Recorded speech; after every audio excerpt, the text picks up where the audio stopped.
Yan mga sir, bali ito, may bumisita ulit sa akin galing Las Piñas. Bali, Mitsubishi Adventure. Ang problema lang naman ay RPM gauge. Bali, dinukot ko na mga sir yung RPM gauge kasi hindi matanggal yung isang sakit. Matigas yung sakit tanggalin eh. Baka mabasag pag pinirsa. Sinungkit ko na yung lock. Ayaw talaga eh. Masyadong mahigpit yung sakit. Kaya ito, dinukot ko lang mga sir, tinanggal ko lang yung yung tachometer niya. Bali, ang problema nito mga sir, kahit galit na yung makina, hanggang 1,000 lang yung palo. Kahit galitin ng makina. Kaya matagal na rin nag-message sa akin si sir, ngayon lang siya may time na pumunta. Kaya ito, gagawin ko muna to mga sir. So mga sir, dalawang kapasitor yung sunog yan.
Yan, sunog na sunog yung kapasitor mga sir, hindi na kailangan i-test, kita naman eh. Yan, sunog.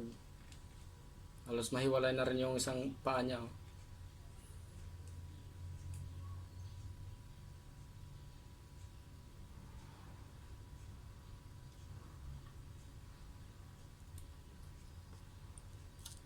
Palitan natin bago. Ito mga sir, bago yan. Yan.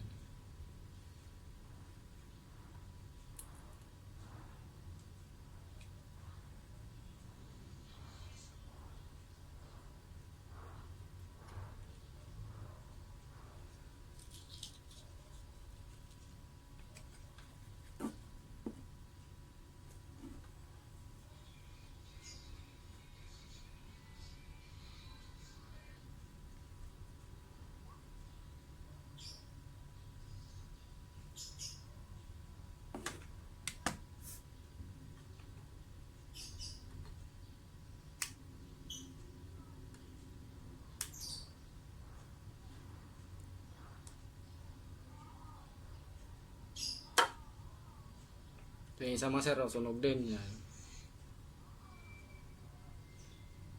Ito mas malala siya.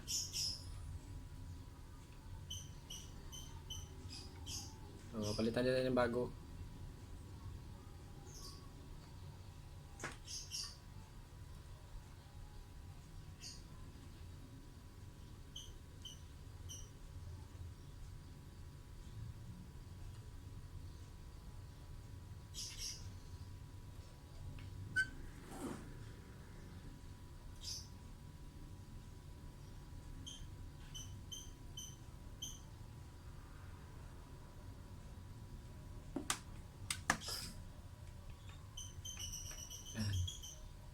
Ayos na mga sir. Bago na yung kapasitor. Tanggalin na lang natin to.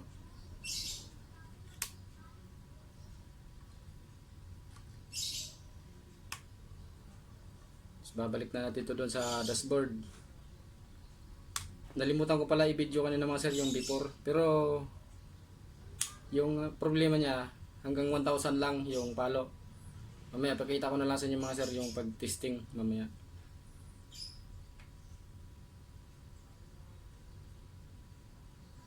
Pinabuksan na raw to ni sir dati sa ano kasi hindi rin gumana yung speedometer. Hindi gumana siya pero maingay yung speedometer niya. Kaya pinapapalitan daw ni sir ng kable. Ito hindi naman daw kayang gawin ng naggawa doon sa speedometer kaya dito niya dinala sa akin. Isa nga sir, ibalik ko na to doon sa ano sa sasakyan. Yan ito mga sir yung yung panel gauge ni sir. Bali yan. Dinukot ko lang kasi itong RPM gauge kasi matigas yung sakit sa likod. Ito isasalpa ko na to mga sir. So ito yung small body, no? Yan, ayaw matanggal yung isang sakit mga sir kaya dinukot ko lang itong tachometer. Kasi syempre, mababa na rin ang racing. Yan, isalpa ko muna ito mga sir. Makikita ang 100. Tama mga sir, bali ito na yung yung RPM gauge testing na natin. Yan. Dati hanggang 1,000 lang sir no, yung palo niya.